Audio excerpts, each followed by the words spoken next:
칼뱅 기독교 강요 제3권 제3장 16절부터 20절까지 회개의 열매, 거룩한 삶, 죄의 고백과 씻음, 회개는 평생 계속됨. 16절 회개의 열매들. 이제 우리는 회개의 열매들, 곧 하나님을 향한 경건, 사람을 향한 사랑, 그리고 삶 전체에서 거룩함과 순결함을 이룰 의무들의 본질을 이해할 수가 있다. 요컨대 누구든지 하나님의 율법을 표준으로 자기의 삶을 진지하게 바라보면 볼수록 회개의 증표들을 더욱더 확실하게 드러내 보이는 법이다. 그러므로 성령께서는 우리를 강권하사 회개하게 하시는 가운데 율법의 개별적인 규례들을 생각나게 하시고 십계명의 두 번째 돌비에 적힌 의무들을 자주 기억나게 하시는 것이다. 그러나 다른 구절들에서는 마음의 근원의 부정함을 먼저 정죄하고 그 다음 진정한 회개의 외적인 증거들을 다루신다. 조금 뒤에 그리스도인의 삶을 다룰 때에 이 문제를 독자들 앞에 명확하게 제시하게 될 것이다. 선지자들은 의식을 통해서 하나님을 달래려고 안간힘을 쓰는 자들의 어리석음을 조롱하기도 하고, 또한 하나님께서 사람의 마음을 들여다보시기 때문에 외형적으로 올바른 삶이 회개의 주요 관건이 되는 것이 아니라는 것을 가르치기도 하는데, 선지자들의 글에서는 증거를 구태여 모을 필요가 없을 것이라 여겨진다.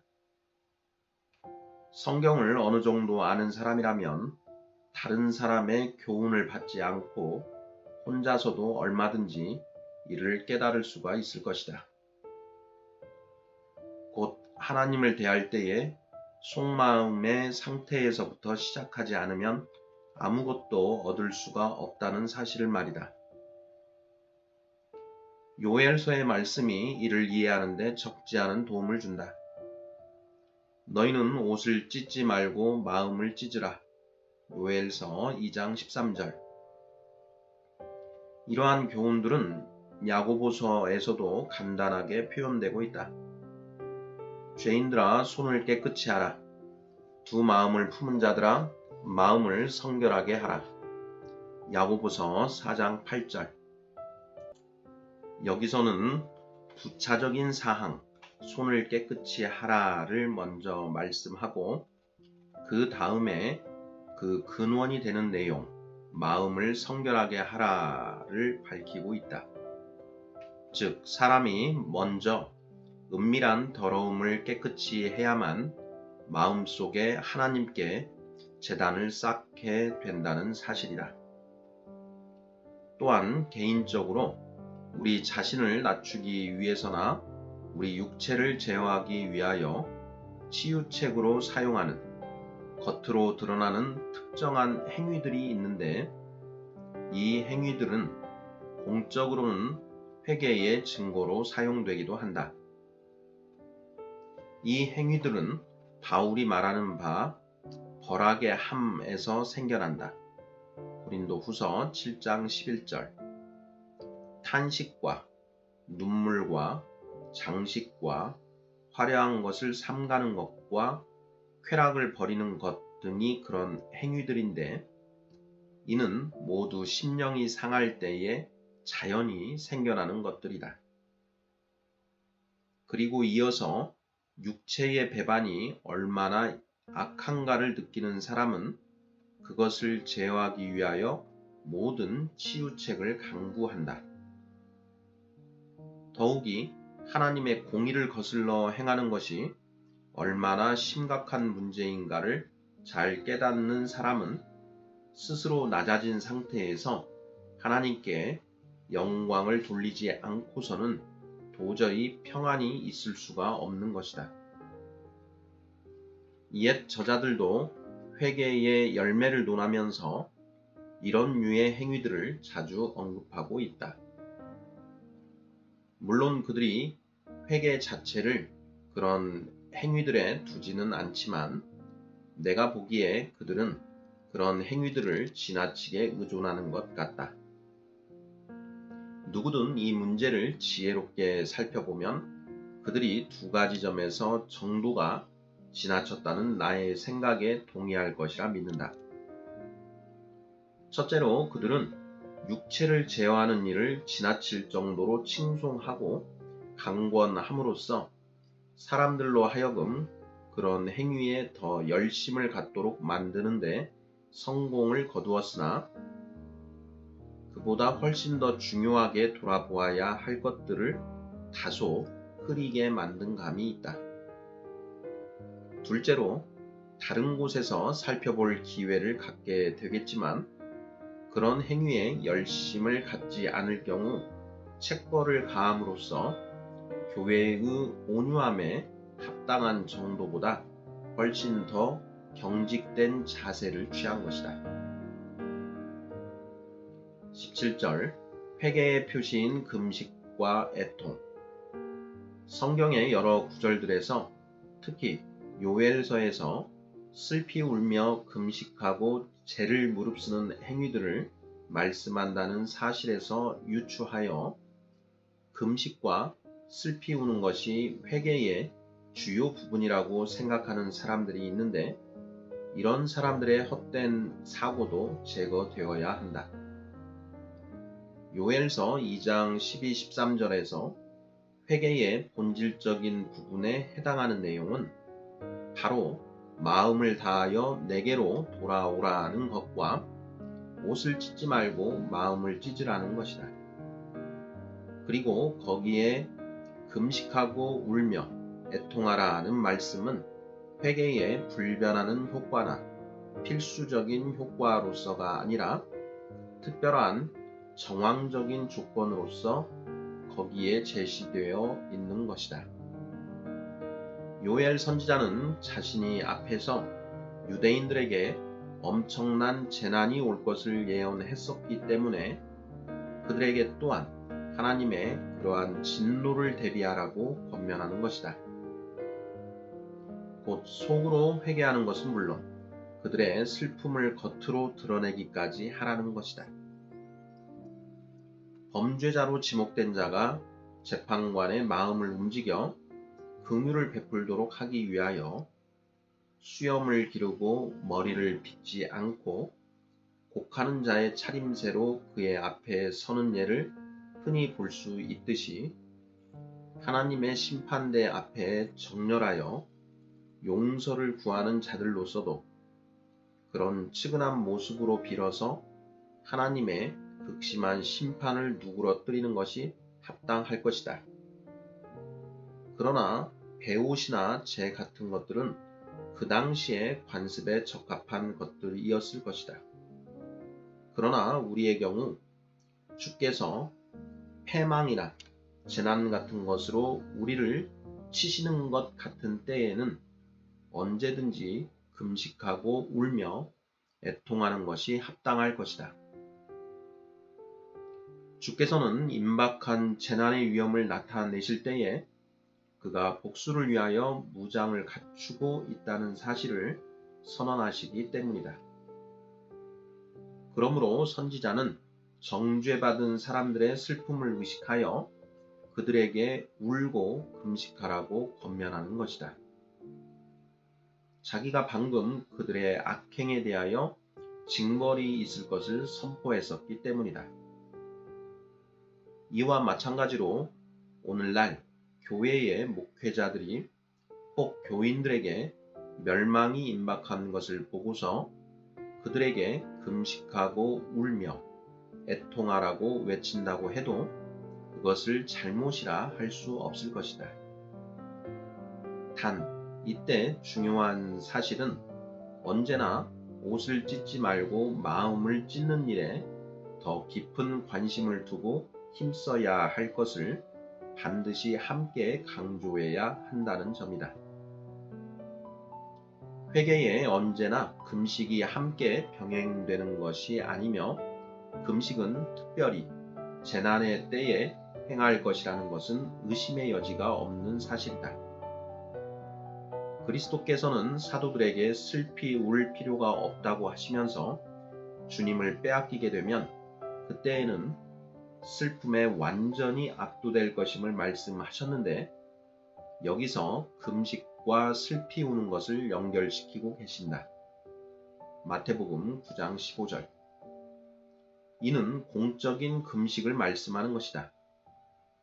경건한 자의 삶은 항상 검소와 절제가 배어 있어서 그 삶의 과정 전체에서 일종의 영구한 금식의 모습을 드러내야 마땅한 것이다.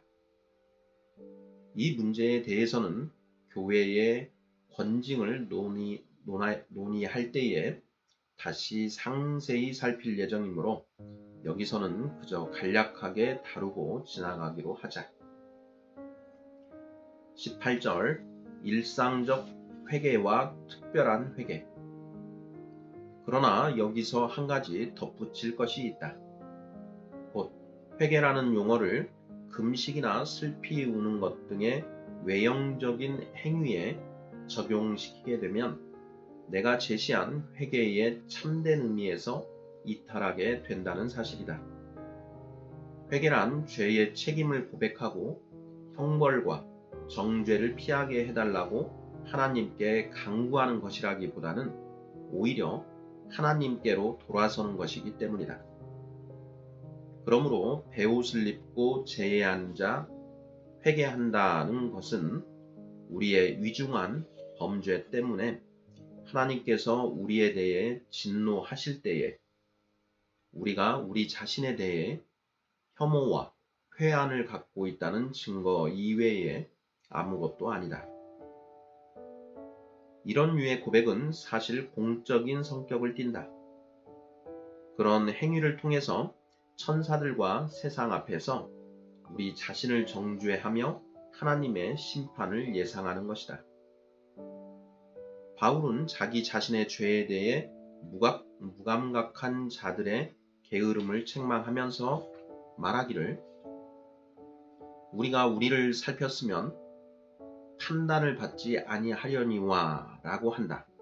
고린도전서 11장 31절. 우리의 회개를 사람들에게 드러내 보여서 그들을 의식적인 증인들로 삼는 일이 항상 필요한 것은 아니다. 그러나 하나님께 사사로이 죄를 고백하는 것은 절대로 빠뜨려서는 안 될 참된 회개의 필수적인 부분인 것이다. 우리의 죄들이 백일하에 드러날 때까지 그것들을 위선적으로 감추고 우리 스스로 둘러대는데도 하나님께서 우리의 죄들을 용서하신다면 그것처럼 불합리한 일은 없을 것이 아니겠는가. 날마다 범하는 죄들을 고백하는 것뿐 아니라 오래전에 묻혀버린 것 같은 더 위중한 과실들을 마음에 떠올려서 그것까지도 고백하는 것이 합당할 것이다. 다윗은 자신의 모범을 통해서 우리에게 이것을 가르쳐준다.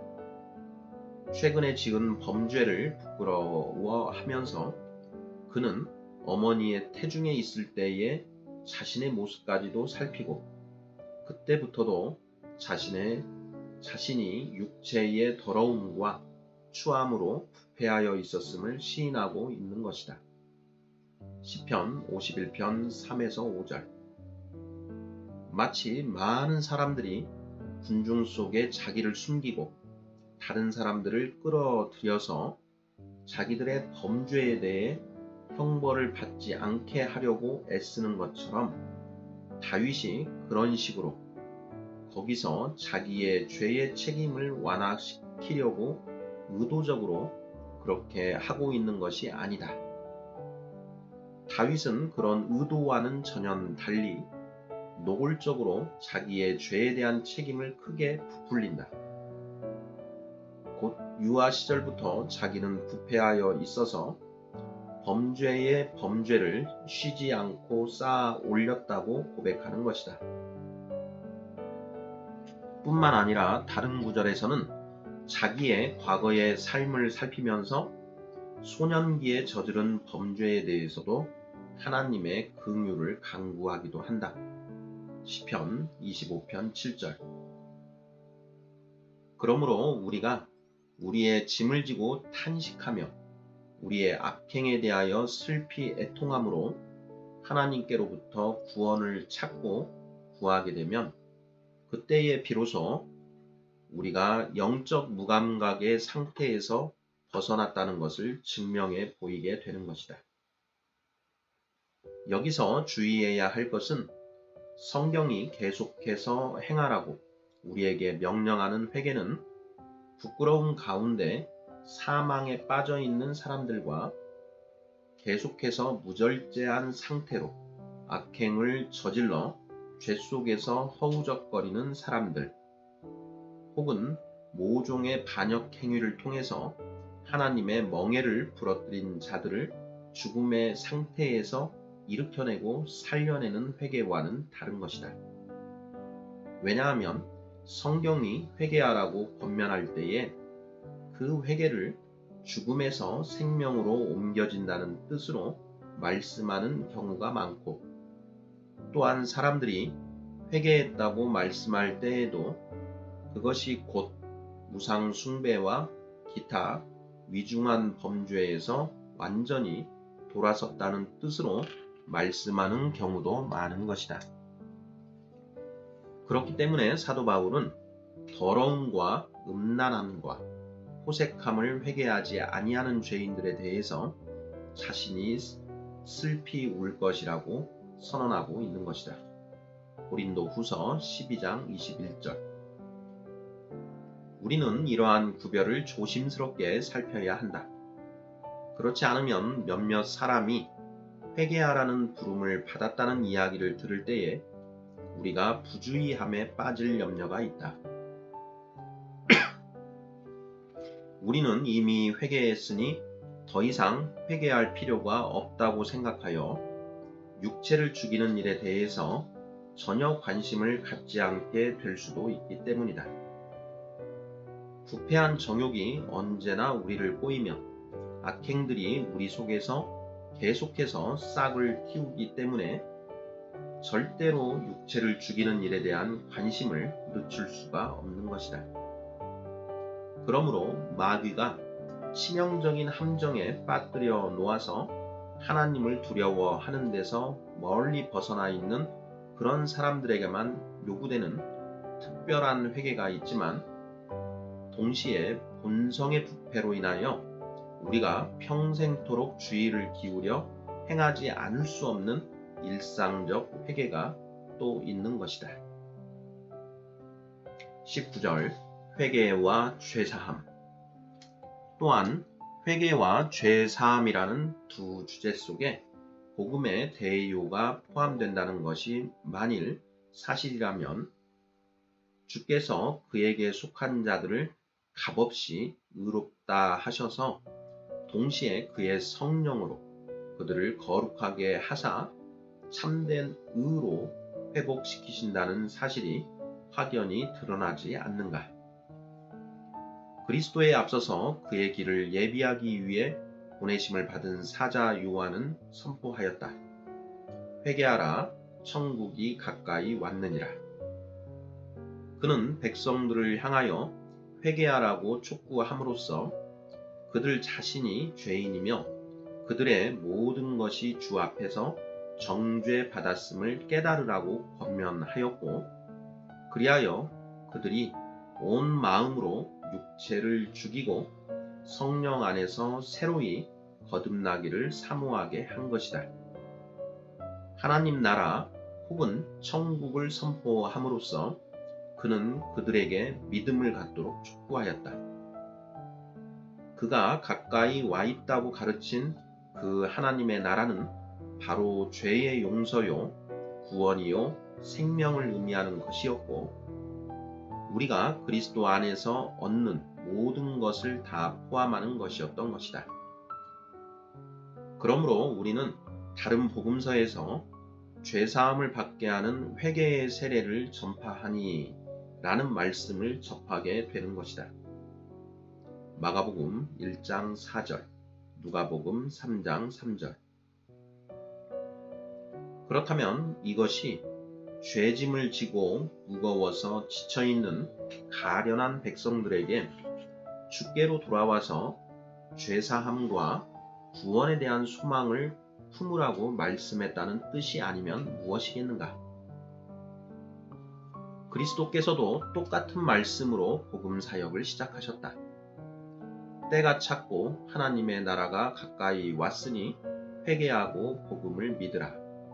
마가복음 1장 15절. 그는 먼저 하나님의 긍휼하심의 보고가 자기 자신에게서 열려 있음을 선언하시고, 이어서 회개를 요구하시고, 마지막으로 하나님의 약속을 신뢰하라고 요구하신다. 그러므로 그는 복음을 간단히 정리하시면서 말씀하기를, 이같이 그리스도가 고난을 받고 제3일에 죽은 자 가운데서 살아날 것과 또 그의 이름으로 죄사함을 받게 하는 회개가 전파될 것이라고 하신 것이다. 누가복음 24장 26절. 그리고 그리스도의 부활 이후 사도들은 이렇게 전파하였다. 예수를 하나님이 살리시고 이스라엘에게 회개함과 죄사함을 주시려고 그를 오른손으로 높이사 임금과 구주로 삼으셨느니라. 사도행전 5장 31절.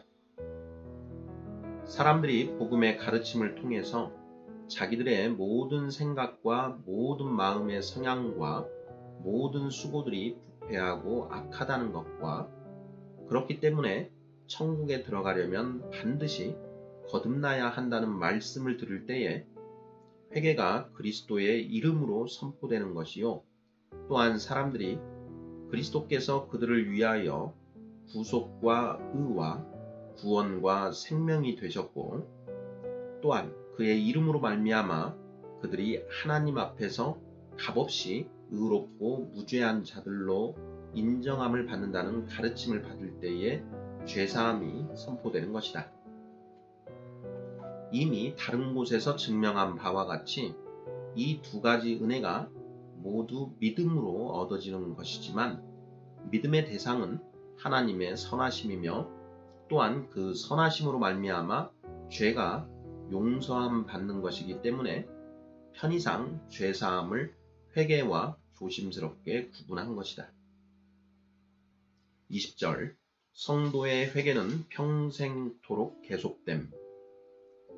우리는 죄를 미워함으로써 먼저 그리스도를 아는 지식을 접하게 되는데, 그리스도께서는 고통 가운데서 탄식하고 수고하며 무거운 짐을 지고 굶주림과 목마름을 당하며 슬픔과 불행에 시달리는 가련한 죄인들에게만 자기 자신을 드러내신다.